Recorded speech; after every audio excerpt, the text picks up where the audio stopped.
would have been 2, 4, 5, 6.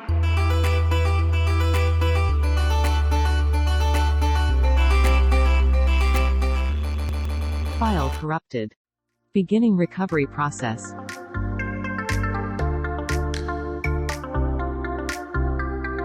And we are here today with another file corrupted State of the Saves bonus show thing that we do. This is a particularly excited. This is what I've been kind of planning since we started this here bonus show. This whole bonus show was honestly just created so we could talk about Mortal Kombat. It was the first one. Me and Michael were talking about doing the bonus show, and the first suggestion was there was a Mortal Kombat movie coming out, and boy, would that fit great for a bonus show. So today, I am, like I said, we just came off of sitting down this morning and watching the new Mortal Kombat movie. This is release week, correct? Yeah, it came out Friday, and we're recording this on Sunday. Spoilers. Yeah. Because it's opening weekend. So sitting here, I'm here with my normal co-host on State of the Save, Michael. We had a good time watching this together. Did not get to go to a theater to watch it. We watched it on HBO Max, but The really nice theater near us is still closed, so... yeah, and we didn't want to drive like 2 hours to go see Mortal Kombat. But up on top, before we jump into our thoughts on the movie and talking about all the craziness and this, that, and the other, big thank you for last week. First part of Resident Evil 7 came out. Things really great week. A lot of people listened, a lot of good feedback. We appreciate it. Next week, of course, we'll be releasing part 2, and they'll be finishing off Resident Evil 7. Just really appreciate the continued kind of surge in listenership going on right now, and a lot of that is coming from word of mouth of listeners like you. State of the Save is sponsored by listeners like you. But so really appreciate that. We continue to love reading your emails and comments. Remember, you can send those in to stateofthesave@gmail.com and at State of the Save on Twitter. And we're also on TikTok at State of the Save because that's a thing we did. But yeah, thank you guys so much for kind of the surge that we've been seeing the past month. And I think people have been enjoying these here bonus episodes too. I've been enjoying doing some of these, too, because these feel really fun. These have been really, really fun. A lot more laid back and chill, unlike game we're currently playing. Yeah, unlike RE7, which if y'all haven't had a chance to listen to that show, that I'm particularly proud of that show. I think that's one of our best episodes for sure. Really, really good discussion. I was doing the listen before we did the post, listening to the raw edit before we put it up there, and I was like, "Man, this is a damn good show." And when I can say that about our own product, that's a good sign. But enough business and conversation. It's now time to talk about what we just experienced. Experience is the right word. Yes. Michael, we had a conversation before this movie started. We did. And we said, what do we want out of the Mortal Kombat movie?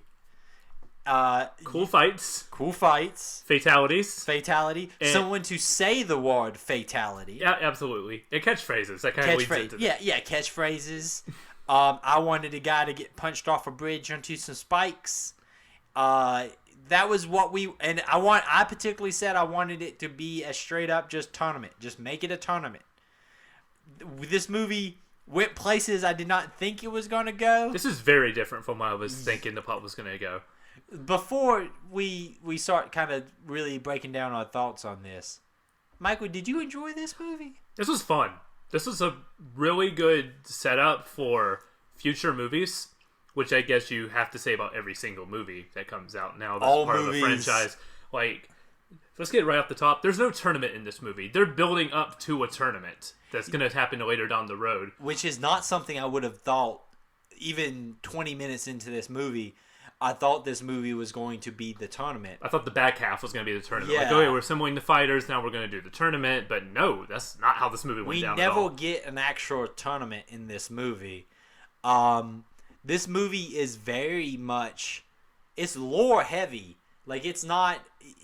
like I said, I just wanted a tournament movie. There are so many Easter eggs. Oh, so dude, many. yeah. You're going to see some YouTube videos pop up in the next week that's like 20 things you missed in the Mortal Kombat movie. It's just zero. It's like little X and O's on the screen, being like, if you look right here in the left hand, You're going to see the obvious Katana fans in the background, and someone's going to draw a big red circle around it on the thumbnail with like a picture of Raiden, just like, what? That's what this podcast is. This is just audio clickbait. It's just us being like, instead of you going and watching the YouTube video, it's just us like verbally describing the circles and going, Natara what? first appeared in Mortal Kombat Deadly Alliance, which was released for the GameCube, the PS2, and the original Xbox. We try not to give that kind of content here. But I will say, my overall feelings on this movie is, first half of the movie, big fan. Yeah. The middle dragged on pretty bad. Yeah. And then the ending I liked. I'm right there with you. I feel like this was a movie that loses the plot for about, would you say about 20 minutes? 20 minutes sounds about right. Whenever we get to, like, we'll break down the plot in a little bit, but whenever we get to Raiden's temple, the plot kind of slows down a little bit. Which is usually, okay, here's the thing. This is kind of a spoiler show, so if you haven't seen the movie, I suggest you watching probably didn't click on it. Yeah, you probably didn't click on it. Also, this is not a movie that the plot is being spoiled is going to ruin the movie for you. We're not doing Citizen Kane here. We're not, giving away the entire point. Citizen Cage, however, Cage. very much up for discussion. I'm glad that you picked up on that. That was a very clever Easter egg I was putting down. That was my circling and going, what? But I'm glad we didn't do this on TikTok. They'd be like, here's State of the Saves TikTok on like all the things you missed on my... Dang it, you gave away my plans for our TikTok. Sorry, man. We should just do a TikTok that's like just us making up shit. It's just like... the EGM days? Like, let's just spread fake game rumors? Just Ooh. Fake stuff. Actually, Did you not see that... I kind of like that idea.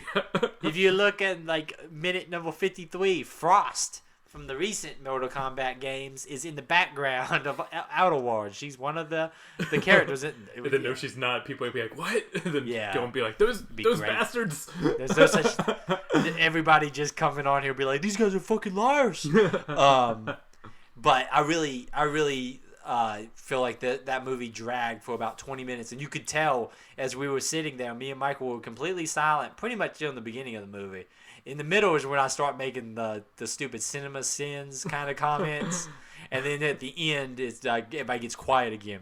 But this film starts off in a way that I thought still was going to be a tournament setup, where it's like, hey, let's go back to feudal Japan and show like the initial rivalry between Scorpion and Sub-Zero. But there's one particular line in that part that really made me kind of laugh and kind of appreciate. Sub-Zero gives like this whole villain speech, and it says it's in Chinese. It's all like yes, yeah, and like the first line out of Scorpion's mouth is in Japanese. I don't understand anything you just said, but I want you to know I'm going to kill you.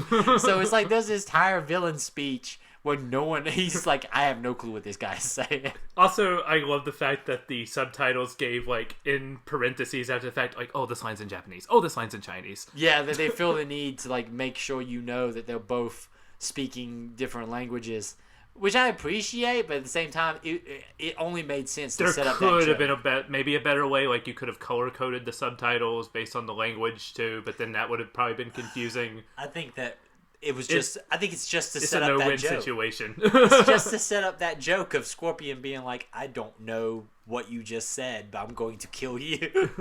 Scorpion, A tier in this movie. Beautiful.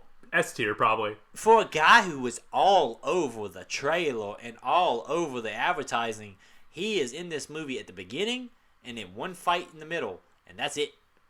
At the very end, actually, not even in the middle. The end. Well, yeah, the end. Mm-hmm. But this movie, like, the setup of, like, hey, this is this rivalry going on, and then it cuts to modern day, and we'll digging into the whole... I do appreciate the title card. You said the title card was almost identical to the original Mortal Kombat title card. Yeah, because it like comes in like blades and then kind of like rotates in.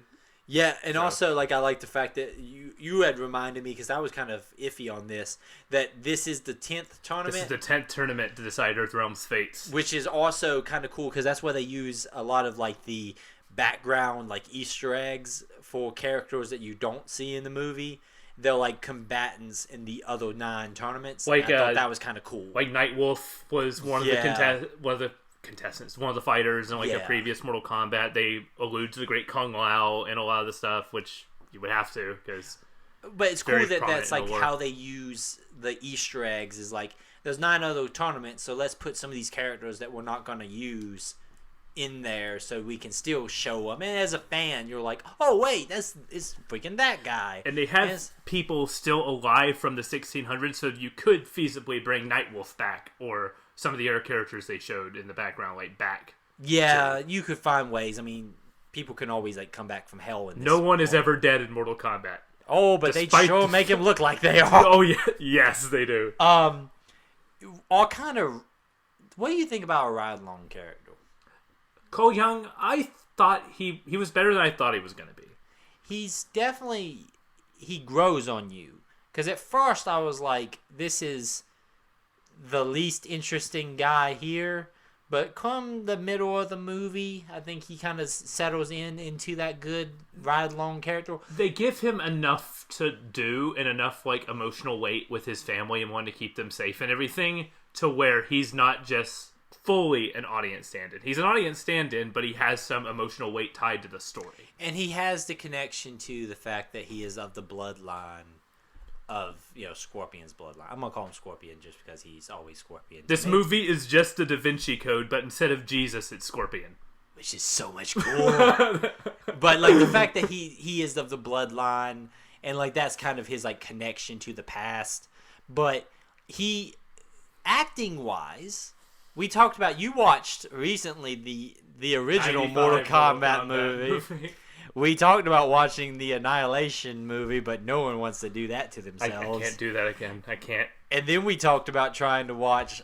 Michael sent me the stage show, the 1995 stage show, and boy, that's a thing. If you want Shang Tsung giving a lecture on positivity and martial arts to a television interviewer, that is beautiful.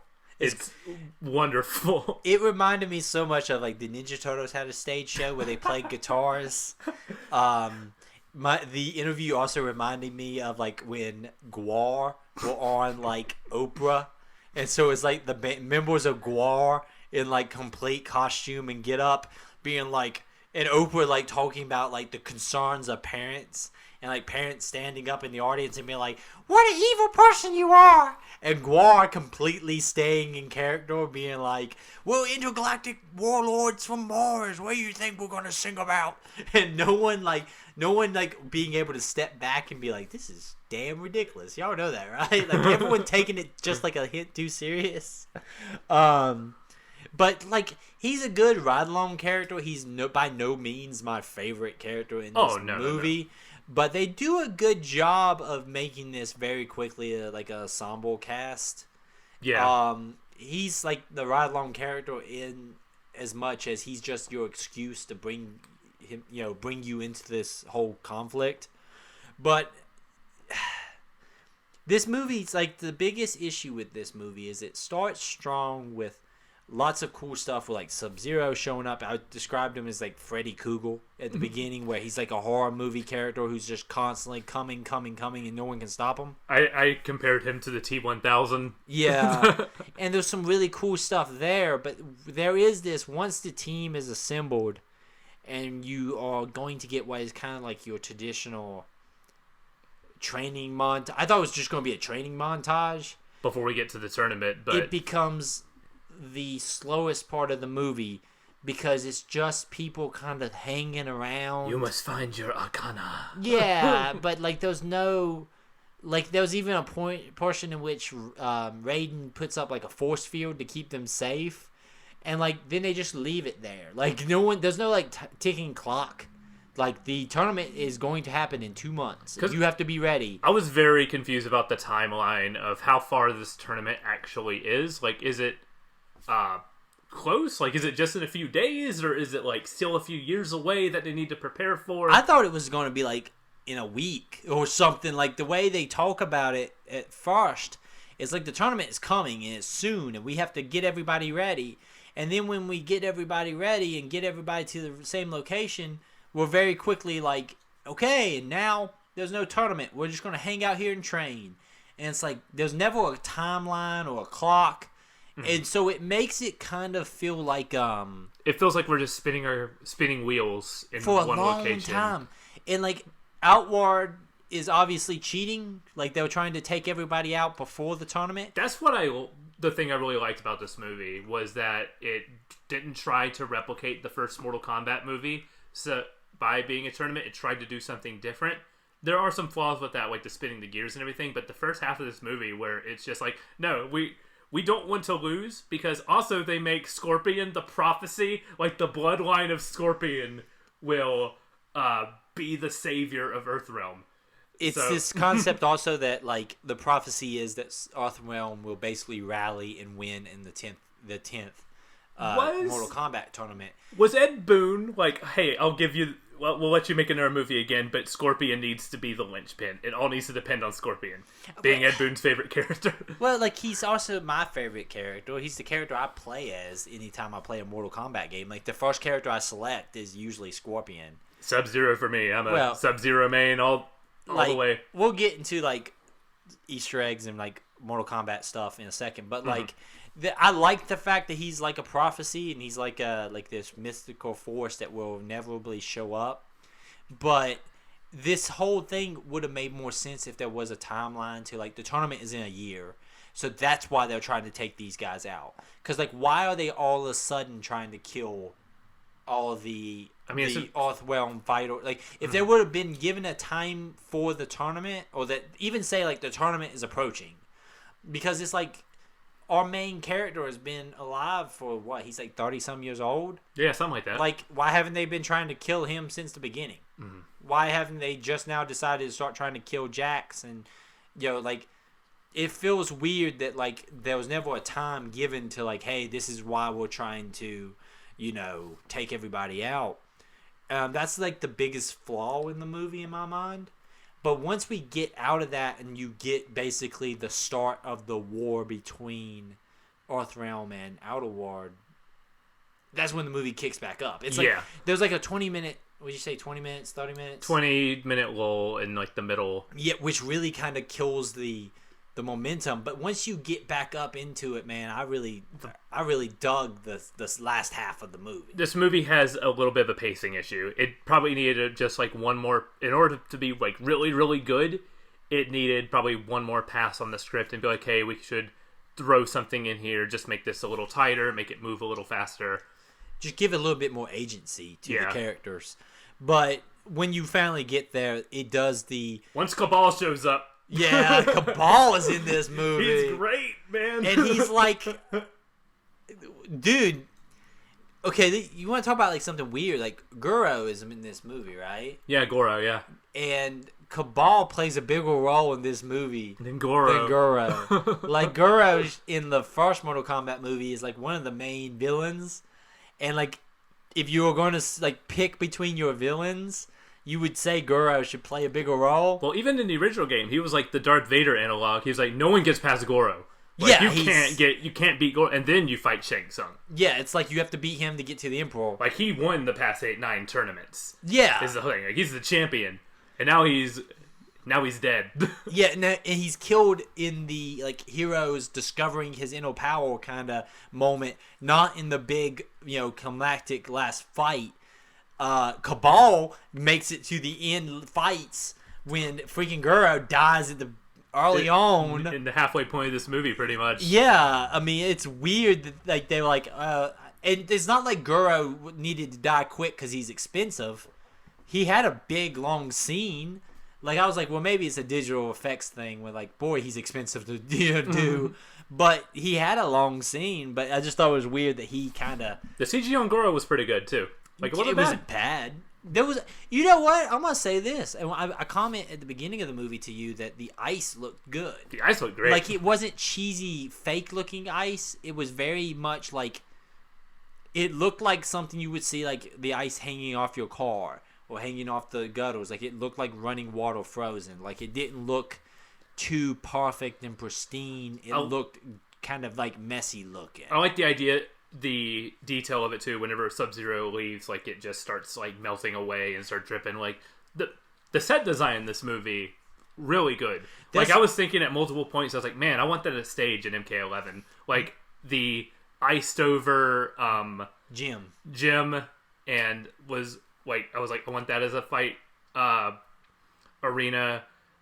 Sonya's like boat getaway. Her home, like I was like, that'd make a cool fight arena. I really dug the visual aesthetics of some of these places.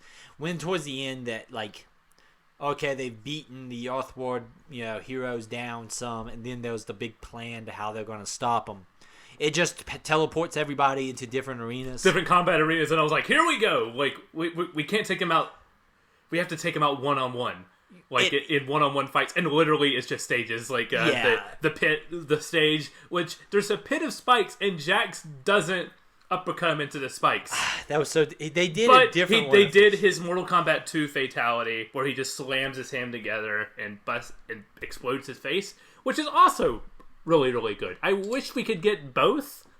I felt like if you're going to have the spikes there, why doesn't someone get uppercutted also, into General him? Raiko is in this movie? Who wanted him? Because here's the thing. You need characters for fans like me to be like, I recognize that person. I don't care about that person. Just so you can see them get killed. Natara's in this movie. Natara from Deadly Alliance. Natara pops up. Michael goes full on Mark on it. He's like, freaking Nataro's in this movie? And then the moment she shows up, it makes all the sense in the world why she is, because she's the first one to get fatality'd. Like, literally, she comes in, and it just is an excuse for you to get a fatality. My favorite Kung Lao finisher, too. The spinning blade, and he's just going to pull you through it. I love that fatality so much. And the fact that he even says, like, there's going to be people who are not Mortal Kombat fans who are going to be like, boy, there's some corny lines in this. But it's corny because it has to be in there. You have to have someone say flawless victory or flawless fatality. I'm glad it was Kung Lao who said flawless victory, because just he wipes the blood from the rim of his hat with his fingers, and I'm like, that will never not be cool. Kung Lao is cool. Poor Kung Lao, gone too soon. Gone too soon. He's our first Earth Realm victim. And he doesn't even get taken out in a cool way. Like, he saves our hero, but he doesn't gets his soul stolen. Yeah, but it's just not the coolest way to go out in a Mortal Kombat movie. I do like the fact that Jax, like, he shows up in a tank top to show off how awesome his guns are, and the whole time I said, boy, Jax, you might want to put on some coat and get used to that, because you ain't gonna have those guns for long. And no matter what timeline Mortal Kombat takes place in, Jax always loses his arms. There's no timeline with Jax with regular arms. He'll never have that. The weirdest thing is this movie ends basically with the setup of, like, now we have to go get more competitors for the tournament. We need to assemble the Avengers. Yeah, it feels like in comics, it feels like the first issue. Yeah. And I will say, maybe that's a problem with the story, that it's an hour and 50 minutes of a first issue. But I also know that like I said, I feel like it was still worth the time. And now you have the stage set. Well, part 2 of the, if this gets a sequel, which I'm thinking it's doing well enough, it probably will. I imagine this movie is going to be doing well, because it's coming at a time when theaters are opening up again. The reviews seem like they're doing all right, which this is like the first time we've had like 3 years in a row of video game movies that aren't flops. This is the turning point, because our Lord and Savior Pikachu has ended the video game curse. We've had that. Then we had Sonic the Hedgehog, which got really good reviews and did really well. It was also like everyone's last movie they saw in theaters before theaters shut down. And like, Mortal Kombat brings us back to the theaters. Once again, video games saving the film industry. So we're at a point now where when you see, well, at least when I see a video game movie coming out, I'm like not going to assume that it's going to be terrible off the jump, because we've had one a year for the past few years where they've been good. But okay, Michael, we're going to pause though, because are you aware of the Monster Hunter movie? We don't talk about the Monster Hunter. I'm I mean, just they were still when comic book movies finally got their stuff together and started making really awesome movies. There was still like Jonah Hex. Oh yeah, And Ghost Rider: Spirit of Vengeance. He pees fire and Ghost Rider. Right? Listen, is that a good movie? No. Is that a movie where there's a part where he's pissing fire all over the place? Yes. Jonah Hex, I can't defend. I would try. So you're going to get a Monster Hunter and like a Jonah Hex every now and then. But Mia Jovovich must have the worst agent in Hollywood. Well, the director is her husband. So she married the worst director in Hollywood. Because I tell you right now, we're playing a Resident Evil game. I like the Resident Evil games. I was about to had a Freudian slip there. But like, I remember watching those films being like, okay, I like some B movies. Let's see what's going on. And they're not even good B movies. Like, the second one is set in Raccoon City and should have everything I want in a crappy action movie. Does Leon Kennedy show up? No, he does not. Why? What's the point? They instead spend a lot of time with like the Russian dude from the STARS unit in RE3. He's got a big part in that movie. There's a scene in which she like jump kicks Nemesis. Like it's bad. It's bad. So going back to Mortal Kombat. And a good video game movie, because I would call this a good movie. It's not great by any means. It's probably better than it has any right to be. Because this could have been bad with some cool fights, and I still would have been like, that was alright. But there is semblance of like there's enough good stuff in here to where I'm invested in where this goes for a part 2. It's good enough that and the fan servicey stuff. This is like a horror movie to me.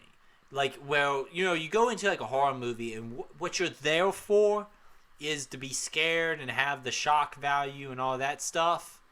Here you're there for the fatalities and the awesome fights. And if there's anything else good that wraps around that stuff, it's just a bonus. Like Kano, for instance. Like, yeah. Kano is surprisingly freaking kind of fun. That guy was a prominent character in like the first 2 seasons of Superstore. That comedy. He plays the pharmacist. He's legitimately pretty good in this. And great. He also has, like, he rips a guy's heart out and goes, Kano wins. He rips Reptile's heart out. Which Reptile didn't look like a ninja and that kind of sucked. But yeah, I don't like Reptile. I like Ninja Reptile. Yeah, I want Ninja Reptile. But I, like... Okay, the plot's aside. Reptile is the ultimate jobber in the Mortal Kombat universe. Oh, yeah. He just killed by everybody. Oh yeah, he's what Batroc the Leaper is in the Marvel universe now. Like, if you want to start a movie off with a superhero taking down like a heist or something, they just put Batroc the Leaper in there so he can get taken out at the beginning. He's like the beginning of Winter Soldier, he's in there. Beginning of Captain America, Falcon and the Winter Soldier, he's there.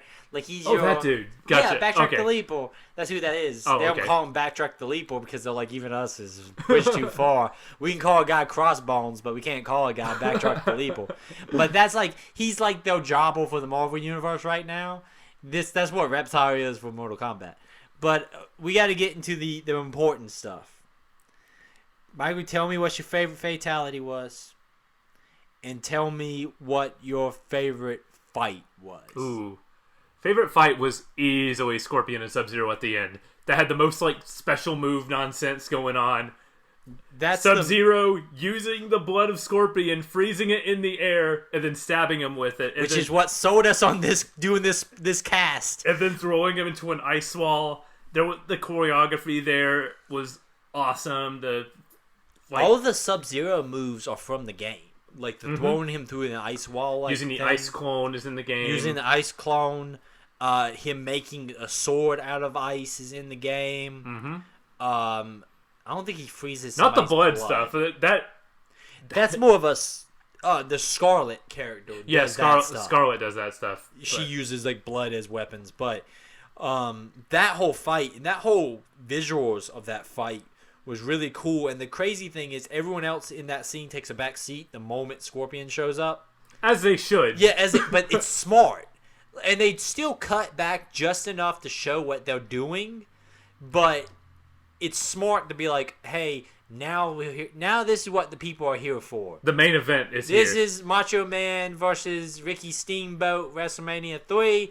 Everybody back up. Let Scorpion and Sub-Zero fight it out for a little bit. That also has some really great... It has the get over here line, which you said you think was redone. Because I swear it sounds different than it was in the trailer, and everybody was like, that's a weak get over here. But in this part of the movie, it may have just been because we were building up to it for so long, but when he says, get over here, it just works. It sounded better. I was into it. I verbally went, yeah, when he said that. Well, also, there's a ton of really cool stuff there. There's cool callbacks to the fight at the beginning of the movie. There's a portion in which he throws the blade chain, and it misses Sub-Zero. And in the first fight, when he pulls it back, he cuts Sub-Zero's face. Mm-hmm. But in this, when he pulls it back, Sub-Zero grabs the chain and passes his face. And it's just little stuff like that are really cool. We talked about something with Shang-Chi that you brought up that really made me think about it a lot as I was watching this. You commented how in the trailer for Shang-Chi, the camera is pulled back so you can see more of the fight, unlike a lot of Marvel movies where the camera's pulled in. And it was really smart. I think you hit the nail on the head with that. This does the Shang-Chi thing of pulling back the camera.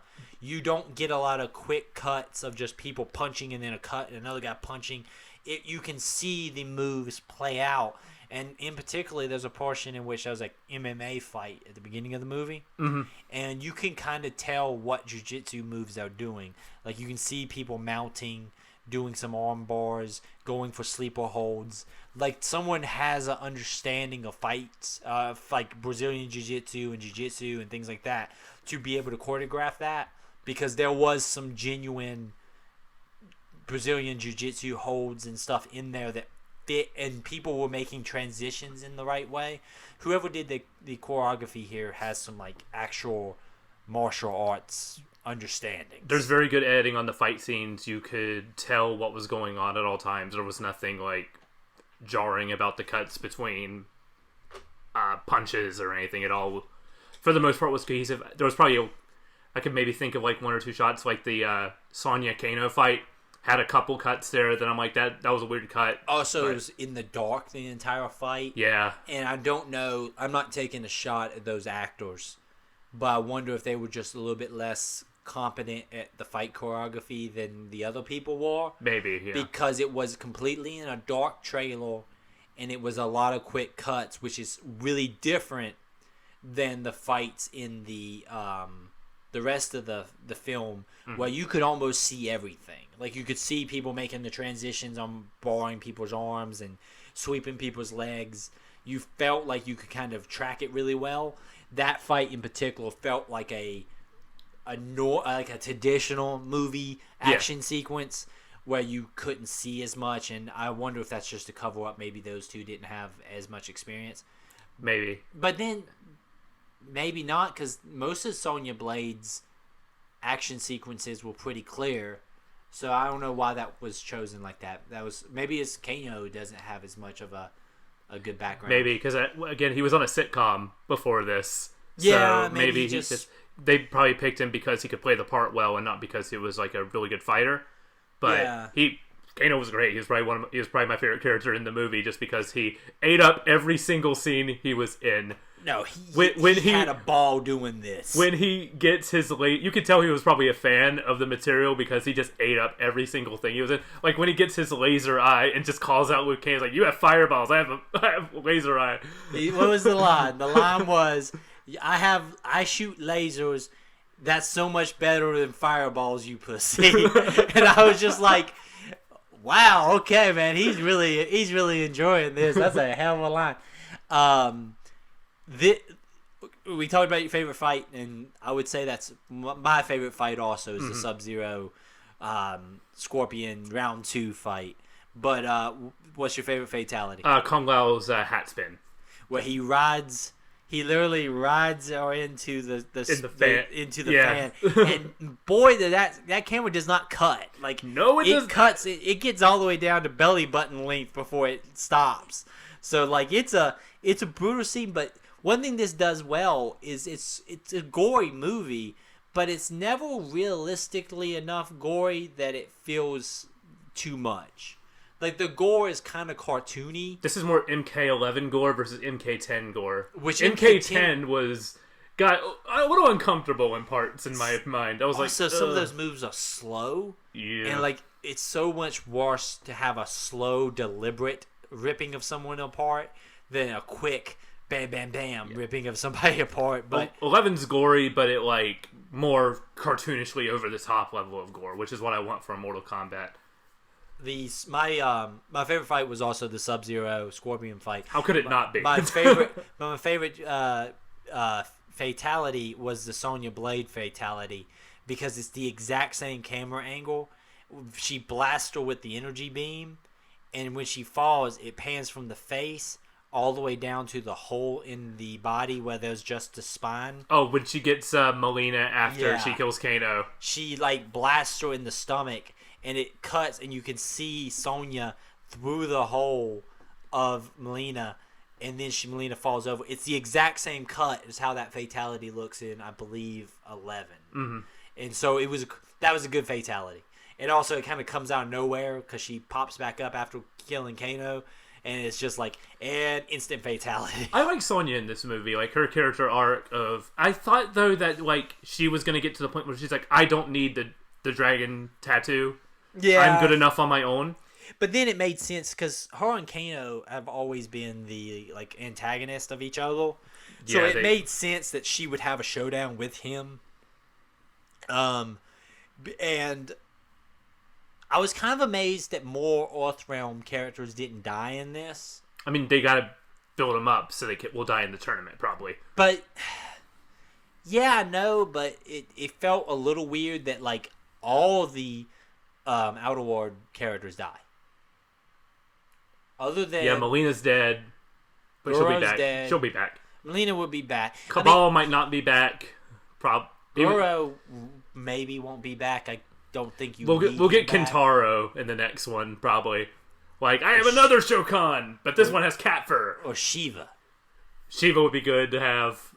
You need like a big bruiser for Outer World. Outer World needs That's my question. Who do you want to see in the next movie? Like, obviously, we're getting the missing guy, Johnny Cage. Which everyone was complaining about, myself included, going, where's Johnny Cage? But it made sense watching the movie. You couldn't have Kano and Johnny Cage. It would be overload. It would be too much. Okay, I have a weird theory in this. Me and you might disagree on this.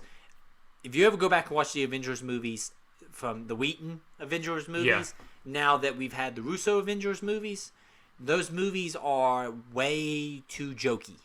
Like, they're ha constantly. And it's an issue I have with Whedon in general. Yeah. Where everything has got to be so clever and so everyone's so whippy.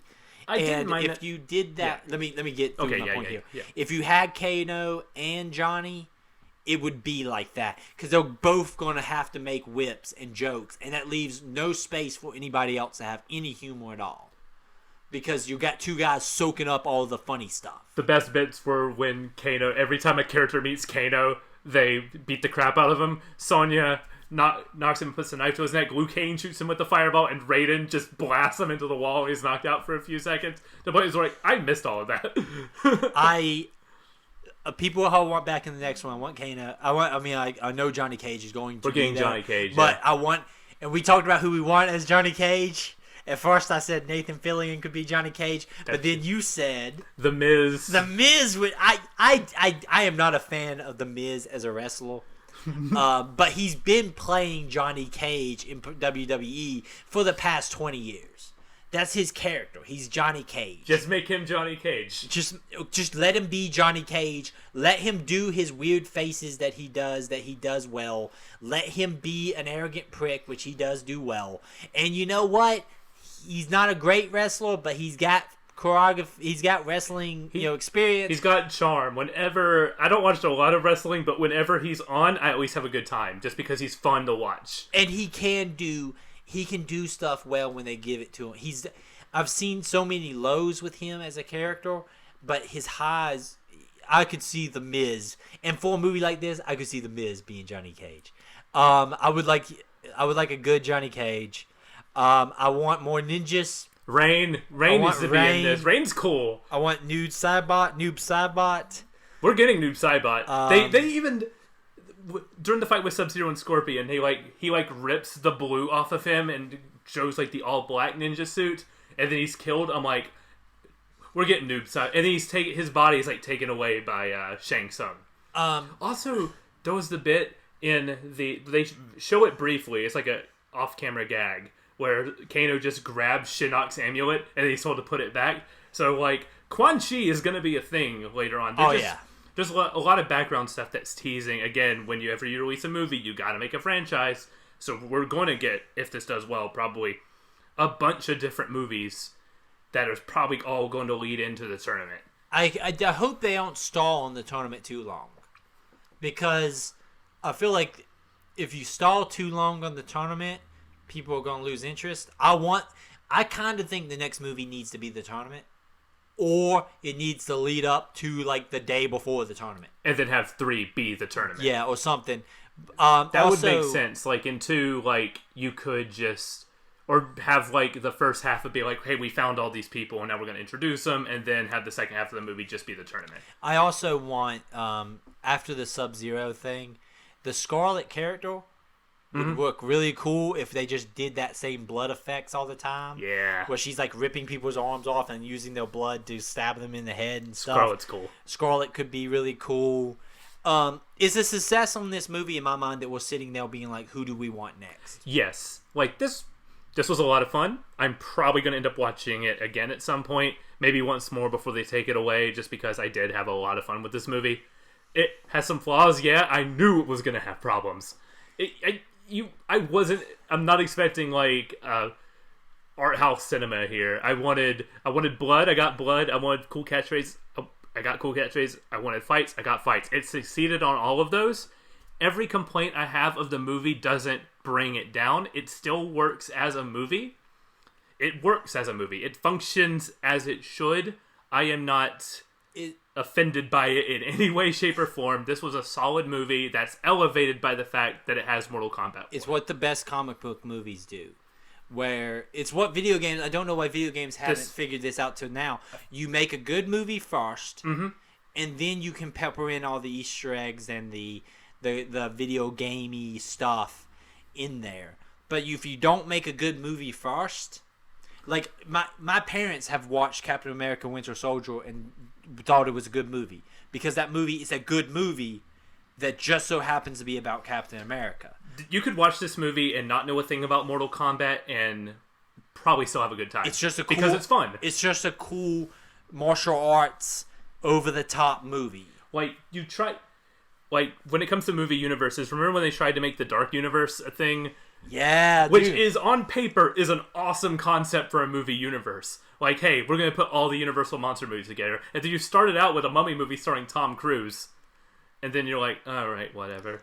But Russell Crowe in that movie, spoilers if you care about the Mummy, was like they were teasing like, oh, he's Dr. Jekyll, so there's gonna be a Dr. Jekyll, Mr. Hyde thing later on. I'm like, that stuff is cool. It sounds great on paper, but you need that first movie to get butts in seats or subscriptions to HBO Max in order to succeed. And I think this movie is going to succeed on that front. Like, reviews are good for it. I saw one that, like, the critic on the TV is usually pretty tough, and he gave this movie, like, a solid B. So it's doing well, and like he probably, I imagine this guy hasn't played a single Mortal Kombat game, but if a critic can just go and like watch the movie and enjoy it, I imagine the general audience who's not tied to the games will find some facet of enjoyment in this too. If you watch this movie and you don't play the games at all, you might find some of the little lines and stuff a little off-putting, like the flawless victory, like the fatality, But at the same I feel time, like even if you're not a fan, I think those lines are so ingrained in pop culture.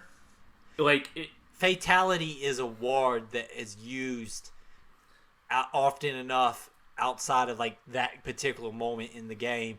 People are going to be like, "Oh, that's probably from the video game." And like when I'm playing Mortal Kombat 11, my wife will say "fight" at the same time, just because that stuff is so ingrained in this stuff. It's the same thing. That was a good sentence. It's when that stuff is so ingrained into stuff. that's high quality journalism here at State of the Save.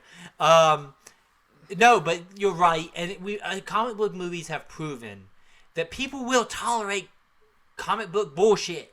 Mm-hmm. They will tolerate characters being called the name of the character. They would tolerate characters wearing semi-silly outfits. Like, people will tolerate that stuff because they know what they're getting into. Do you remember, I thought this was cool, like around 2011, 2012, there was a like Nolanized like movie pitch that was going around, I think Mortal Kombat Rebirth. Yeah, that was like, I remember that. Was like, this was around the time of the Dark Knight success and everything, so it's like you gotta be super serious and dark and everything. Superheroes need to be legitimate. There was a big thing, it's like, oh, they never say Catwoman's name in The Dark Knight Rises. So I was like, oh, okay. I wouldn't have minded if they said Catwoman. What it is it literally boils down to, we can't admit we like this stuff. It's like Nard's self-hate. I've thought about this a lot when it comes to those kind of movies, and when no one figured out in my mind that when you honestly go into something with like a genuine, like, hey, I like this, people will appreciate it more because they're like, hey, you can tell there's some craft in here and people like this stuff and it's honest. When you go into making a movie about a superhero or a video game or whatever, and you're trying to be too cool for school, like, yeah, I guess Batman's cool, I guess. I mean, I don't really like how they call him the Batman or anything, but it's cool that a guy beats up criminals with his fist. Like, you're trying to be too cool for school. People pick up on it. It's like, well, if you think you're too cool for this, then why should I think it's cool? If you go into it with, like, just use, like, friggin' the Tom Holland Spider-Man, where it's like, we think Spider-Man's fun. It's cool watching him swing around the city. He's freaking Spider-Man. This guy's name is the freaking Vulture. Like, when you can kind of like own it more and be like, we think it's cool that he's in a cool suit. If you have fun making your movie, the audience is going to have fun watching it. That was a better way of saying what I was trying to get to.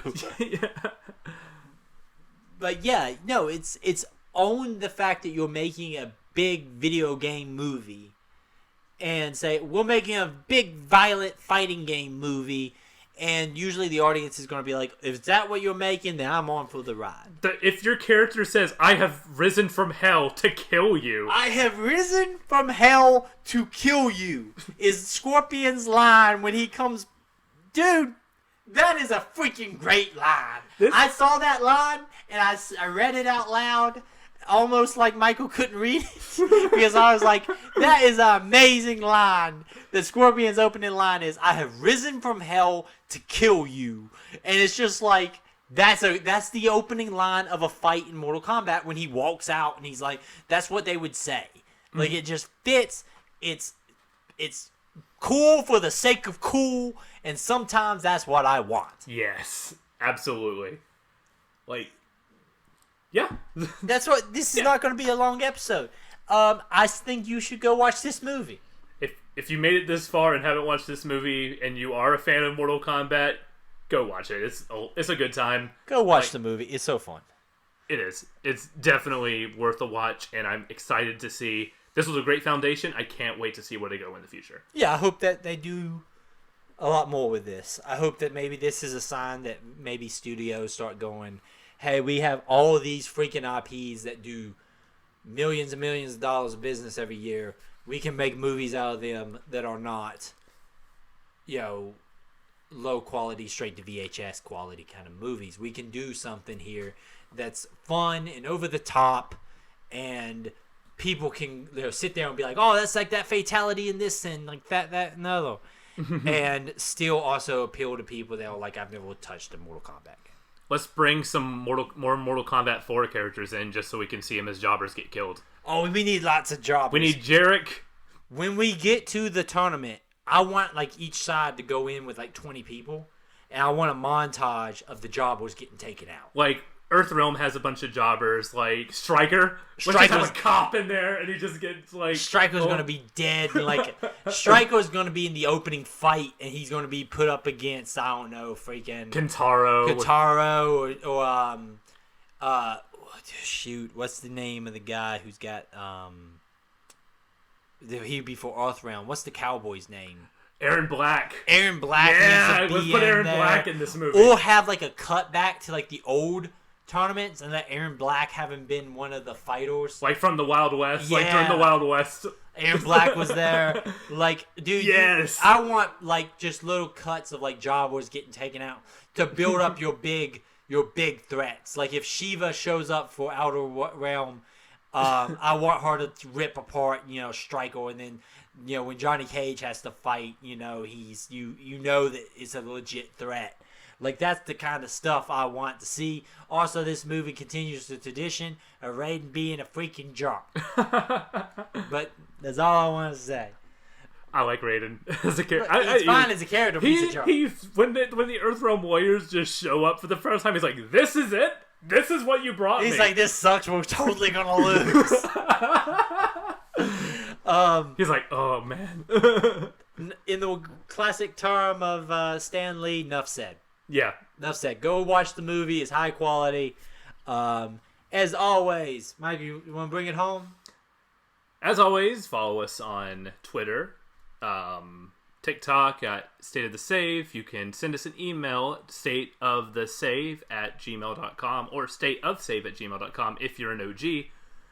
5-star us on iTunes and other places you can 5-star There's us. been some shenanigans on the reviews on iTunes. You're bringing this up now on the offshoot episode? I thought you were going to save this. No, we'll save it for the RE7 episode. We're on the regular show. But I want y'all to know there's been shenanigans. And I don't appreciate it. And it's time for the Eric freaking support group, all three of you, to rise up and correct this wrongness that has happened, alright? So, stay tuned to part 2 of the RE7 show, which comes out next week. That was a good tease for it. It's like, yes. In order to figure out what's wrong. That's my teaser after the credits, The RE7 Part 2 comes out next week. It's probably going to be another great episode. I got good feelings on it.